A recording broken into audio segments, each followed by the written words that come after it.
네, 오늘 본문 말씀을 읽어보면요. 다윗이 이스라엘 백성들을 얼마나 사랑하고 얼마나 귀히 여기는지 알 수가 있습니다. 다윗이 압살롬에게 쫓겨서 도망가는 와중에도 기도 제목이 하나님 나를 구원해 주세요가 아니라 너희 권능 있는 자들아 여호와께 능력과 영광을 돌릴지어다. 왜 이렇게 다윗이 기도했을까요? 압살롬이 왕위에 올랐습니다. 머리끝부터 발끝까지 흠이 없는 자 압살롬. 그렇다면 그 사람은 무엇을 가지고 정치를 했을까요? 무엇을 가지고 나라를 다스렸을까요? 흠이 없는 나라를 만들어야 된다.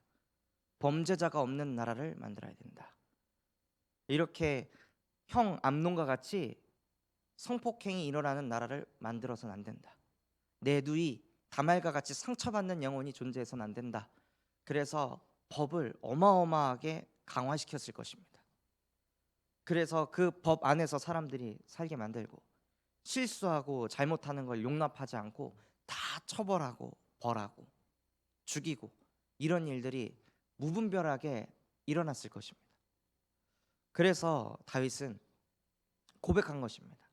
너희 권능 있는 자들아, 성공한 자들아, 너희 힘으로 되는 것이 아니다. 너희 능으로도 되는 것이 아니다. 다 하나님께서 주신 은혜로 되는 것이다. 그러니 하나님께 영광을 돌리고 하나님께 능력을 돌려라 라고 다윗이 이 성공한 서밋들에게 메시지를 전하고 있습니다. 그래야 잘못한 사람도, 그래야 좀 부족한 사람도, 그래야 넘어지는 사람도 소망이 있지 않겠냐.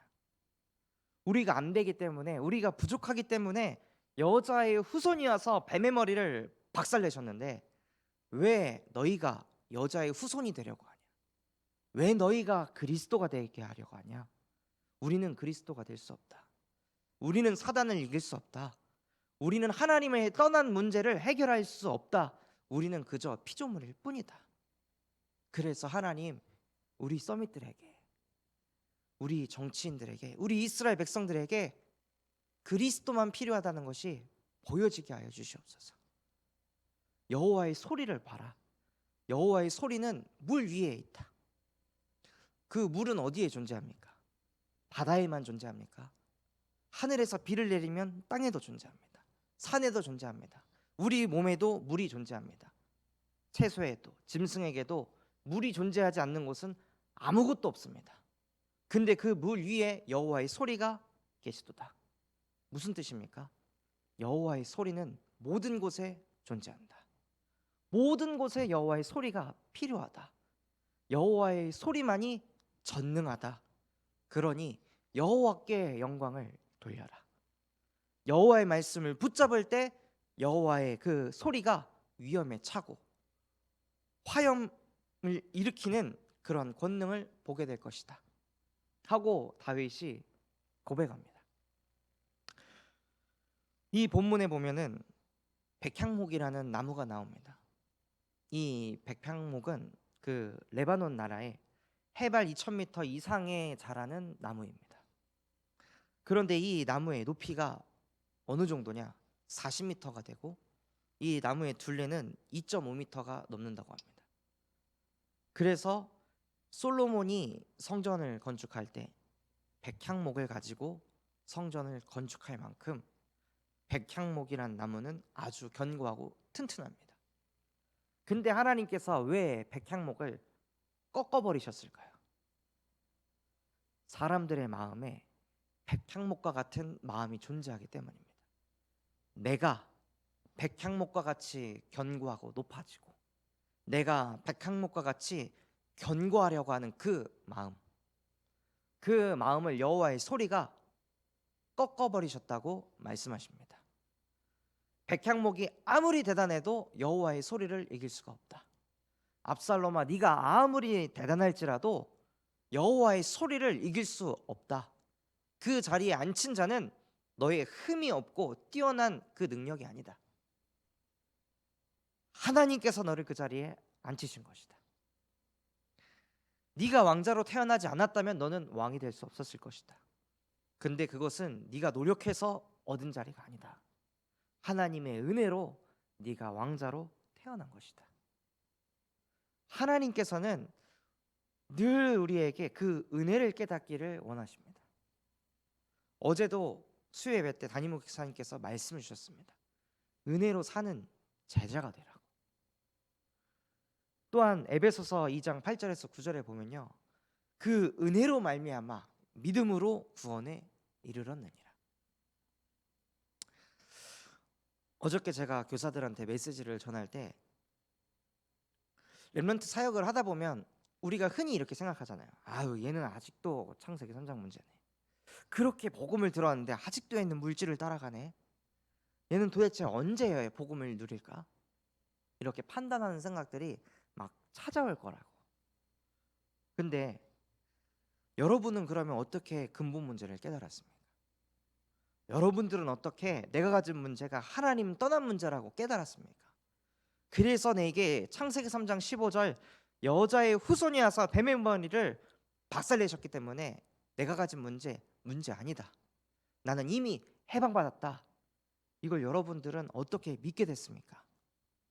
노력해서, 내가 묵상해서, 내가 기도해서, 내가 예배해서, 내가 RSS 교사라서, 하나님의 은혜로 깨닫게 된 것입니다.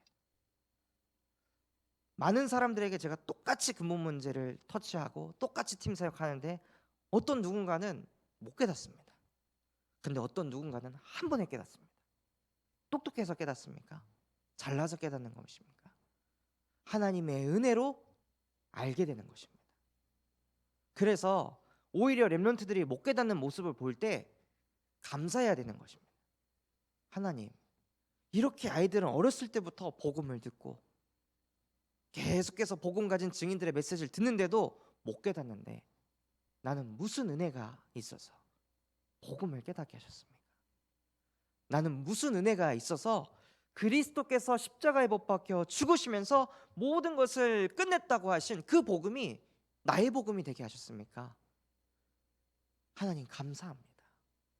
이것을 알게 해주셔서 감사합니다. 근데 하나님 내게도 은혜 주셨잖아요. 그러면 우리 후대한테도 동일한 은혜를 부어주세요. 우리 후대들한테도 동일한 하나님의 역사가 이루어지게 해주세요. 내게만 은혜 주시지 마시고 우리 렘넌트들한테도, 내가 가는 그 풀신 현장에게도 하나님께서 은혜 베풀어 주셔서 부디 복음이 들리게 해주세요. 이 세상이 신이 믿지 않는 자들의 마음을 혼미하게 해서 그리스도의 영광의 복음의 광채가 비치지 못하게 하신다고 하셨죠. 그 이 세상의 신, 지금 이 시간 나사렛 예수 그리스도 이름 앞에 박살나게 해주세요. 평강의 하나님께서 속히 사단을 무릎 꿇게 하셔서 우리 후대를 붙잡고 있는 악신이 떠나가게 해주세요. 하나님의 나라가 부디 우리 후대에게 임하게 해주세요 하고 진짜 바른 기도를 시작하라고. 아이들을 판단하고 정죄할 것이 아니라 진짜 하나님의 은혜를 구하라고. 다윗이 아마 그런 심정이 아니었을까? 다윗이 아마 그런 한을 가지고 하나님 앞에 기도한 것이 아니었을까? 지금 넷플릭스에서 투자해가지고 만든 오징어 게임이라는 드라마가 83개국에서 1위를 하고 있습니다.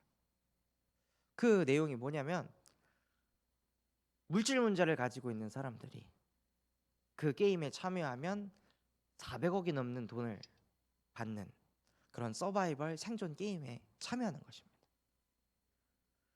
근데 거기에서 칼로 사람을 찌르고 총으로 사람들을 그냥 죽이고 그런 것들을 막 비일비재하게 하는데요. 문제가 무엇이냐면 저희 유초등부 렘넌트들도 다 봤다는 겁니다. 19세 드라마인데 이미 다 봤다고 하더라고요. 걔네들 카톡 하는 거 보면 너 펜트하우스 봤어?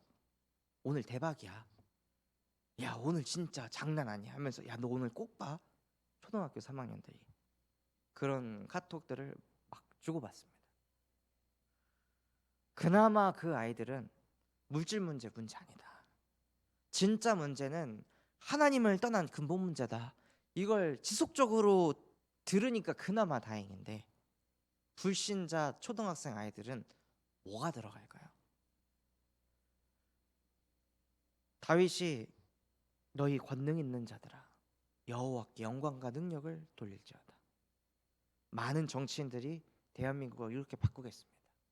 이런 법을 만들고 이런 제도를 만들겠습니다. 저런 범죄자들을 이렇게 처벌하겠습니다. 아무리 그렇게 해도요, 문화가 바뀌지 않으면 의미가 없습니다. 우리 자라나는 후대들이 문화를 통해서 물질 중심이 계속 각인되고 있습니다. 문화를 통해서 불륜이 아무것도 아닌 게 각인되고 있습니다. 그저 내 감정 상하면 헤어지고 내 감정 좋으면 다시 만나고 다 그런 것들이 아이들에게 각인 뿌리 체질되어지고 있습니다.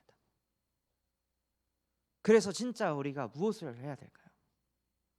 우리만이라도 그 아이들에게 진짜 문제가 뭔지, 그게 왜 문제가 아닌지, 진짜 인간이 가진 문제가 하나님을 떠난 근본 문제라는 것을 아이들에게 계속해서 알려줘야 됩니다. 봐라, 그 넷플릭스에서 나온 그 이정재가 우승을 하고도 거지처럼 살지 않냐. 456억을 가졌는데도 아무것도 못하고 그냥 거지처럼 빌빌거리면서 살지 않냐. 왜? 정신의 후유증이 너무 심해서. 돈이 많으면 될 것 같지. 정신 문제 오면 아무 의미가 없는 거야. 근데 그 정신을 누가 보호하냐? 누가 지킬 수 있냐? 네가 할 수 있냐? 똑똑하면 될 수 있냐? 돈 많으면 지킬 수 있냐? 여호와만 지킬 수 있다. 인간은 하나님의 형상대로 창조된 영적 존재로서 하나님과 함께 해야만 흑암을 무너뜨릴 수 있다. 네가 부디 하나님과 함께하는 행복자가 됐으면 좋겠다. 복음으로 행복한 사람, 세상이 줄 수도 없고 알 수도 없는 참된 평안을 언제 누릴 수 있냐? 하나님이 우리와 함께 하시는 것이 믿어지고 누려질 때. 돈이 있어서 행복한 것이 아니라, 성적 좀 잘 나와서 행복한 것이 아니라, 부모님한테 인정받고 친구들에게 인정받아서 행복한 것이 아니라, 그거 없어도 하나님, 내게 유익하던 모든 것을 나는 배설물로 여깁니다. 왜냐하면 그리스도라는 지식이 가장 고상하기 때문입니다. 라고 실제 네가 고백하는 인생이 됐으면 좋겠다 하고 늘 우리 후대들에게 전달하기를 원하십니다. 그래서 우리가 무엇의 증인이 되어야 하냐? 우리에게 주신 문제. 아이들은 다 봅니다. 우리 엄마 아빠가 문제 맞았을 때 무슨 표정을 짓는지, 무슨 말부터 하는지. 저도 목회자 자녀로 자랐지만 문제가 오면 우리 부모님들은 어떡하지? 이거 어떡하나? 늘 한숨 쉬는 부모님. 주는 그리스도시요 살아계신 하나님의 아들이십니다. 늘 강단에서 아버지가 말씀 선포하시는데 문제 오면 한숨 쉬고, 뭔가 성도가 흔들리면 판단하고, 저 성도는 이래서 안 돼, 이 성도는 이래서 안 돼. 늘 그런 말들, 그런 것들을 보고 자라니까 믿음이 전달되는 게 아니라, 은혜가 전달되는 게 아니라 불신앙만 가득 뿌리가 내려지는 겁니다. 그러다가 제가 문제가 왔을 때 엄마 아빠가 저한테 포럼을 하면 하나도 안 들어오는 거죠. 오히려 제가 판단하게 되는 겁니다. 그래서 하나님께서 우리에게 가장 원하시는 것이 무엇이냐면, 오늘 말씀에 보면 10절에 보면 이렇게 되어 있습니다. 여호와께서 홍수 때에 좌정하셨으며 여호와께서 영원토록 왕으로 좌정하시도다. 여호와가 나의 왕이십니다. 나의 인생의 주인은 내가 아니라 여호와이십니다. 그러니 내 문제에 내가 호들갑 떨 게 없습니다. 이건 하나님의 문제입니다. 나의 문제가 아닙니다. 이건 그리스도께서 해결하실 문제입니다. 가정 문제가 오면 이 가정 문제 해결하려고 우리는 막 발발발발 떱니다. 경제가 문제 찾아오면 발발발발 떱니다. 아닙니다. 하나님, 내 인생의 주인이 하나님이시라면 이 경제의 문제는 하나님의 문제입니다. 가정의 주인이 하나님이시라면 이 가정의 문제는 하나님이십니다. 내 사역의 주인이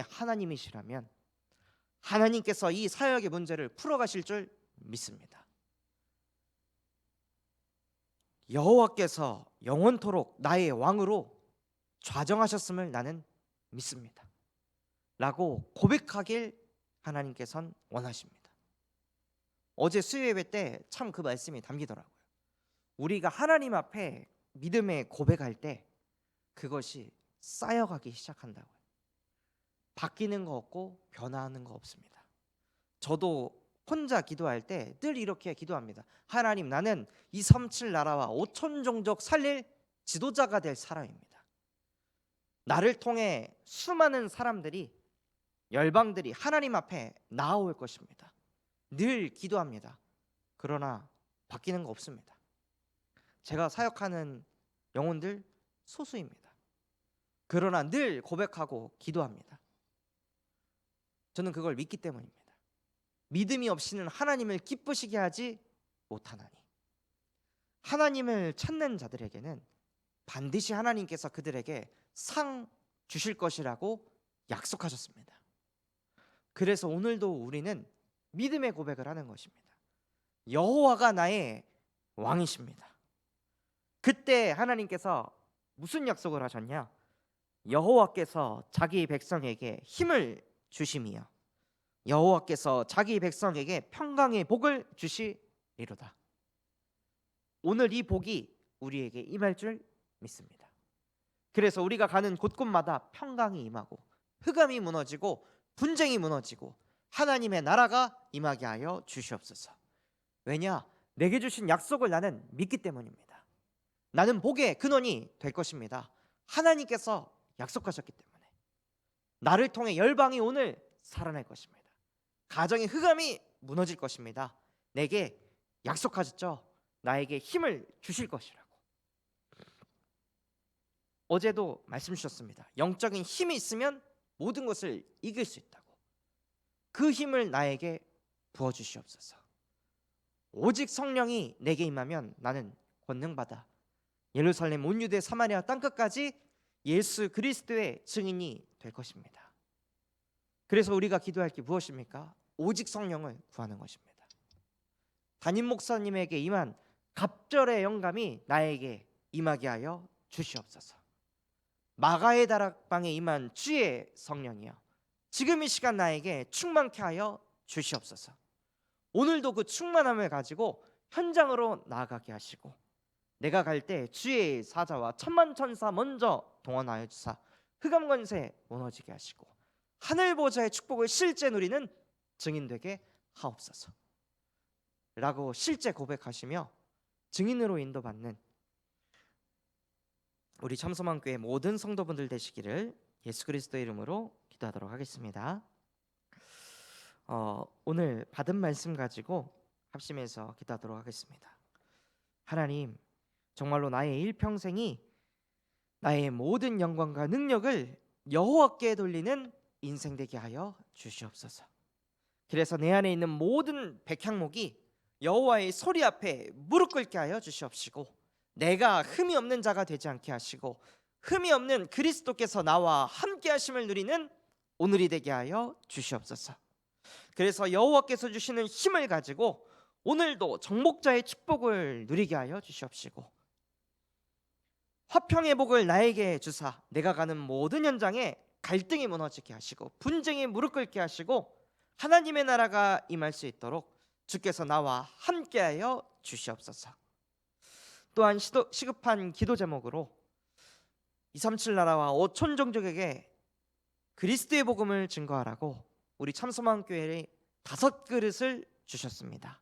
정말로 우리 교회가 그 그릇을 준비하는 교회 되게 하여 주옵소서. 또한 전 세계에 복음 증거하시는 유광수 목사님과 담임 목사님에게 성령의 충만함과 오력을 더해 주시옵시고, 가시는 곳곳마다 흑암 권세가 무너지게 하시고 7천 전문 지도자가 일어나게 하여 주옵소서. 또한 선교원 부지를, 선교원 교사를 하나님께서 이미 준비하신 줄 믿습니다. 하나님께서 숨겨놓은 것을 찾아낼 수 있도록 은혜 더하여 주시옵시고, 미디어 선교팀이 세워져서 하나님 비대면 시대에 하나님께서 원하시는 세계복음화가 이루어지게 하여 주옵소서. 그런 마음과 중심을 담고 우리 합심해서 기도하도록 하겠습니다.